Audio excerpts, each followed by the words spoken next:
Salut les Mancuniens, j'espère que vous allez bien. Manchester United fait 2 buts partout contre Liverpool. Les gars, on va le dire, il faut être honnête, on a clairement évité le naufrage. Oui, je pensais que Manchester devait gagner. Mais bon, comme on le sait tous avec Manchester United, on passe vraiment, mais alors là, vraiment par toutes les émotions.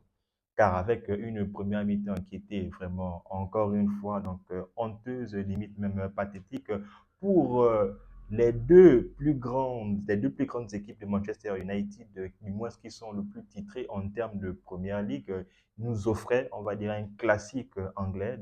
Non seulement les plus vieux clubs de Manchester de l'Angleterre, mais aussi les clubs qui ont les plus eu de trophées en termes de toute leur histoire, de tout leur palmarès. Donc les gars, on va essayer de faire plus ou moins un petit débrief concernant cette rencontre-là. On commençait donc par le classement. Comme on le sait tous, c'est le 4-2-3-1 avec notre hécatombe des blessures. Où, voilà, un petit nous a clairement émerveillé, les gars. C'est le petit Willy Kambwala qui était aligné avec Maguire, qui a fait pour moi l'une des plus belles prestations, peut-être même. Moi, je me dis que c'est l'un des meilleurs joueurs de cette rencontre-là, avec un autre, mais c'est un adversaire. C'est McAllister. Et sur les côtés, nos latéraux droitiers, donc en l'occurrence Van Bissaka et Diogo Dalot. Le milieu de terrain, les gars, Papa Casemiro avec son fiston qui est là pour l'aider, Kobe Maino, et le quatuor offensif emmené par Bruno Fernandes comme le meneur de jeu. Les attaques sont menées par Rashford et Garnacho, et la pointe, encore une fois, par notre Danois, notre Viking, Rasmus Højlund. Eh bien, les gars, le moins que l'on puisse dire sur cette rencontre, c'est que dès les premières minutes du match, Manchester United nous a bluffé. Ça, c'est ce qu'on peut voir.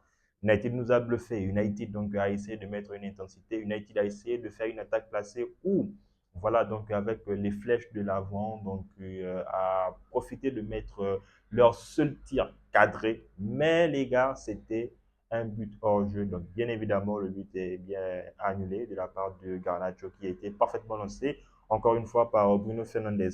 Mais les gars, après cette action, on a pu assister à encore une incapacité totale, mais alors la totale de Manchester United, que ce soit encore une fois sur l'envie de gagner, l'envie de jouer. On n'a pas senti ça pendant ce laps de temps-là entre la 5e minute et la 23e minute, où voilà, on a pu assister, les gars, maintenant à un show entre Onana et les attaquants de Liverpool.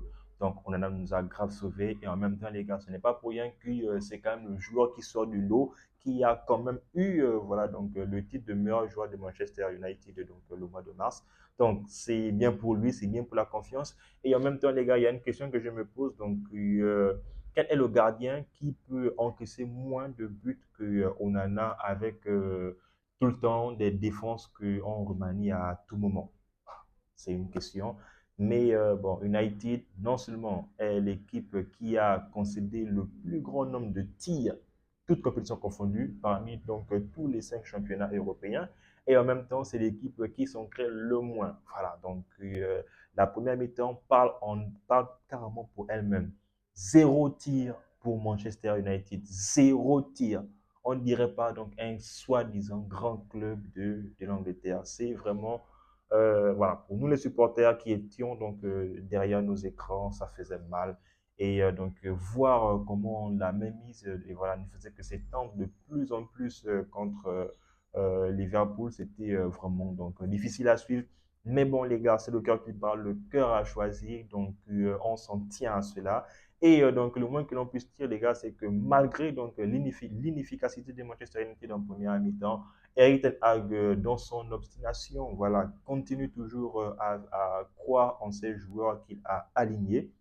Et pour la deuxième période, les gars, son entrée, c'est comme si, voilà, il avait fait quelque chose, mais son entrée était, on va dire, des plus symboliques, parce qu'en revenant des vestiaires, celui-ci demande d'être acclamé, celui-ci demande aussi le soutien du stade Old Trafford pour aider voilà, donc, les joueurs là qui sont vraiment donc, statiques sur le terrain et qui donc n'a rien montré lors de ces premières 45 minutes. Mais les gars, la seconde période, là, on a vu un tout autre Manchester. C'est vraiment donc comment on va dire, le couteau à double tranchant de Manchester United parce que aujourd'hui, ils peuvent nous faire une belle prestation, ou bien ils nous font une belle prestation à moitié, c'est-à-dire ils nous font donc une belle première mi-temps, une belle seconde mi-temps, et après ça, donc le match qui suit, ou bien donc dans le même match encore, ils vont sombrer. Donc les gars, la lueur d'espoir passe encore comme avec la rencontre de Chelsea, une erreur de la part donc, du jeune défenseur de Liverpool qui, pour moi, les gars, il a aussi fait donc, une très très belle performance, comme ça, si je ne me trompe pas. Mais il a fait une passe décisive à Bruno Fernandes. Bruno Fernandes qui, donc, pendant ses premières 45 minutes, était largement inexistant. Inexistant. Bruno Fernandes, en fait, ça se voit très clairement que lui, c'est le type de joueur donc, capable pour jouer avec des joueurs qui vont tellement vite. Lorsqu'il n'a pas donc des manières de ballon à côté de lui, c'est très difficile pour Bruno Fernandes seulement d'organiser le jeu. Et donc, ça s'est encore vu. Et il a été clairement donc, surclassé dans cette rencontre-là parce que non seulement le milieu de terrain de Manchester United était bouffé, mais les gars, donc le trio de Liverpool en milieu, que ce soit le meneur donc McAllister, que ce soit donc Endo, la sentinelle, ou même encore le relayeur Szoboszlai, les trois ont littéralement bouffé notre milieu. Ça, c'est, je pense que tout le monde a vu ça. Tout le monde l'a vu. Mainu, donc, qui a lui aussi donc, vraiment perdu énormément donc, de ballons en première période. D'ailleurs, donc, le but vient donc, de son côté parce que la perte de balle, elle vient de Mainu. Luis Diaz en a profité, voilà, donc avec une superbe volée, ça aussi, il faut donc le retenir. Mais bon, les gars, donc, erreur de la part du défenseur de Liverpool. Manchester corrige, Bruno Fernandes qui était inexistant, que ce soit en termes de passes, que ce soit en termes d'occasion créée, que ce soit en termes donc, de tir. Et là, Manchester se réveille. Le premier tir cadré de Manchester dans cette rencontre, c'est le premier but. Ah, et évidemment, donc, lorsqu'on voit le but, tout le monde s'affole. Et on entre aussi dans une vague où c'est maintenant Liverpool qui peut être lésé et c'est Liverpool qui commence à subir la pression. Parce que oui, Liverpool avait limite à un enjeu, c'est de peut-être soulever donc un 20e titre. Mais personnellement, les gars, je n'aimerais pas que Liverpool prenne ça, ni même encore que City prenne ça. Mieux vaut laisser ça à Arsenal. Voilà, donc je pense qu'ils ont 14, bien 15 PL.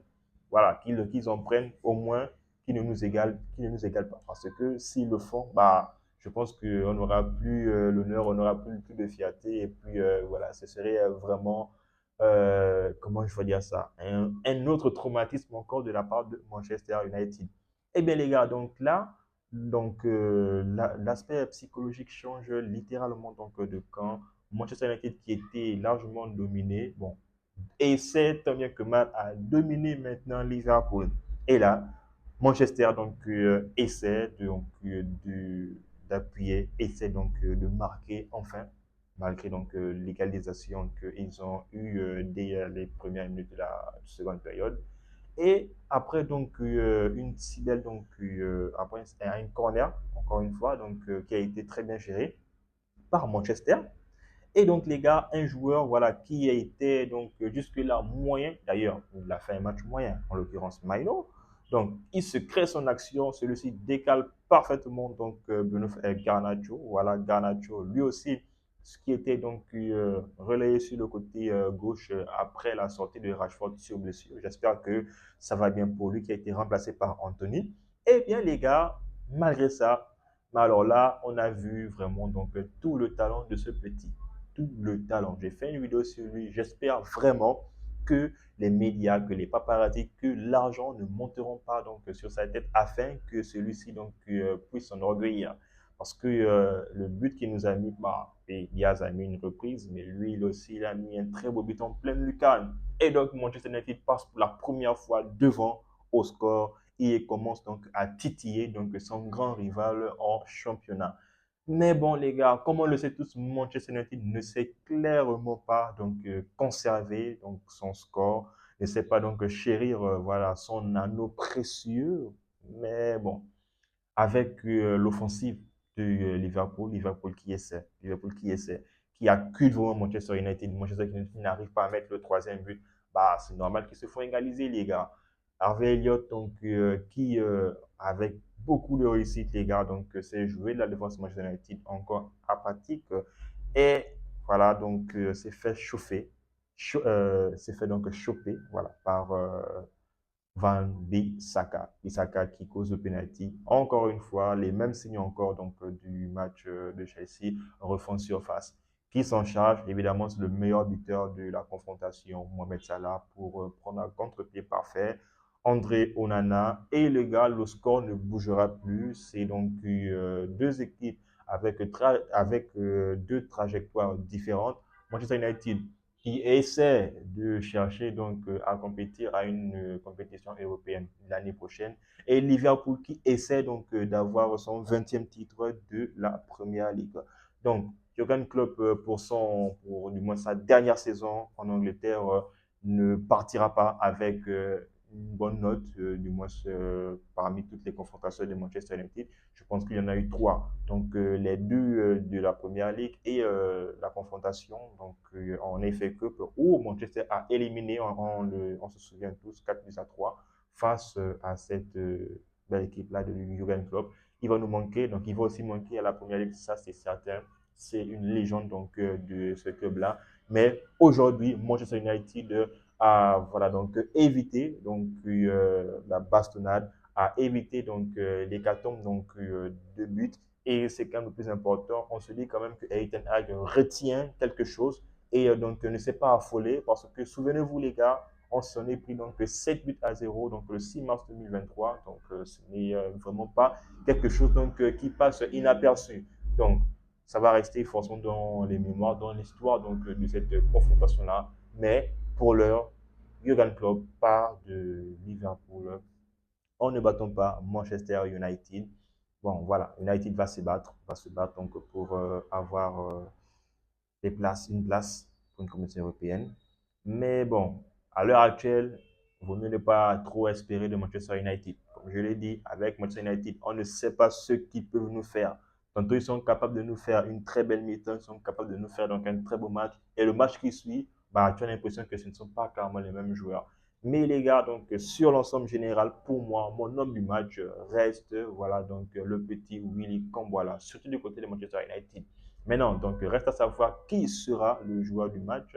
Donc, de façon globale, non seulement du Manchester United, c'est Camboila, mais aussi pour le joueur du match, c'est Camboila. Mais je me dis que ça se joue entre lui et McAllister. Bon, on va donc le savoir lors des interviews des différents coachs. Sinon, les gars, c'était le petit débrief donc, de la rencontre du classique voilà, anglais entre Manchester United et Liverpool qui se sont neutralisés, que ce soit au match aller comme au match retour. Donc, c'était une très belle prestation, une très belle confrontation, surtout en seconde période parce que Manchester United a essayé de montrer le pro. Donc, les gars, en attendant, on s'abonne, on reste en santé, mais aussi, on reste tous mancuniers.